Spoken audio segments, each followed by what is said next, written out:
Hello everybody and welcome to another video review. This time of Transformers, Titans Return, Skullsmasher with Grax, aka Skullcruncher. This is my first Titans Return figure, and I'll tell you right off the bat, it's not the best one I could have chosen, but it was either this or Blur, and I'm waiting to get the Takara Blur. This is his alligator mode, as you can see, which is fairly well detailed and has some articulation. The mouth is ball joint. The head, not the mouth. The head is ball jointed. The mouth is hinged and can open pretty wide. And there is tongue and teeth detail. The forelegs can rotate here, hinge out, and can rotate at the forearm. The rear legs are just on ball joints, and the tail can swivel side to side a bit, although it does tend to come off when you do that. It does, of course, come with his Titan Master, which is inside this little flap.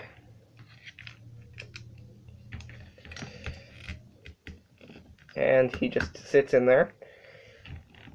And the flap is made of rubber. I don't know why, it's kind of irritating, but it's not that bad.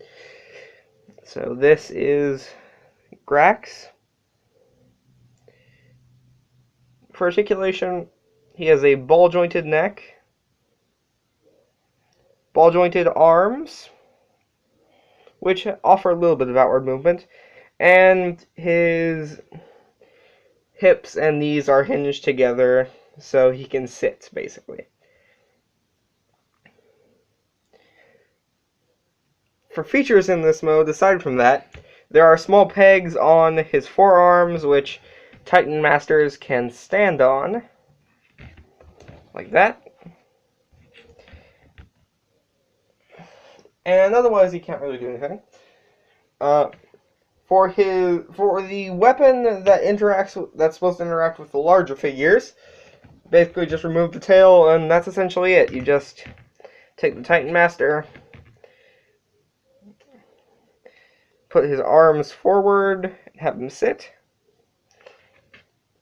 Just put him in the gun. Come on.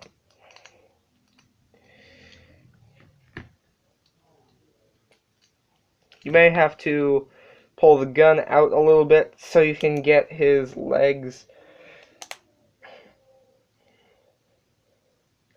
underneath it. Come on. Oh.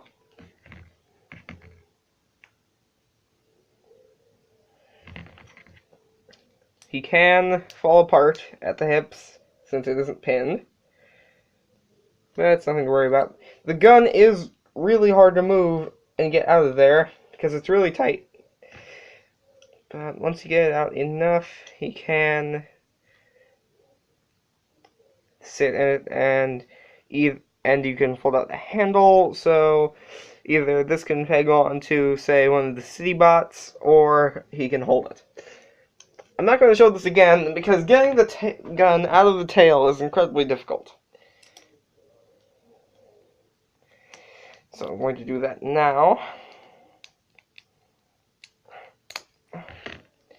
Set the gun and the tail off to the side, and now I'm going to transform him. Start. Fold out the rear portion of the crocodile and click it in. Fold out his feet. And peg his lower legs, his rear beast legs into his lower legs. Stand him up. Fold crocodile head, or alligator, I'm not sure which, back as far as it'll go. Disconnect the arms and fold them down. Rotate them at the forearm, straighten them. Fold back the claws and flip out the fists. Same thing on the other side. And there you go.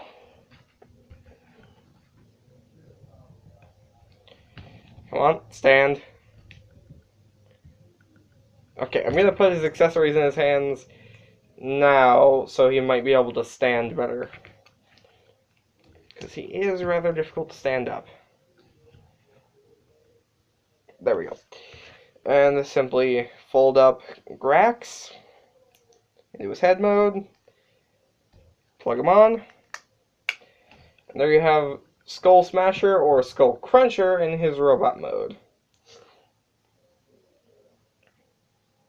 As you can see, he's pretty accurate to the G1 design.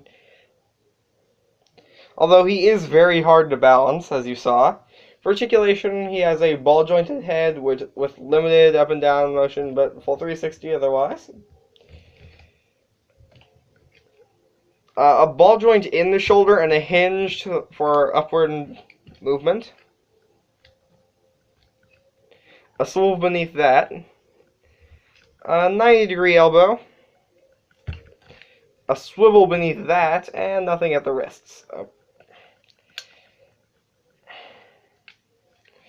Waist swivel, which is unaffiliated with the transformation, and there's his worst problem.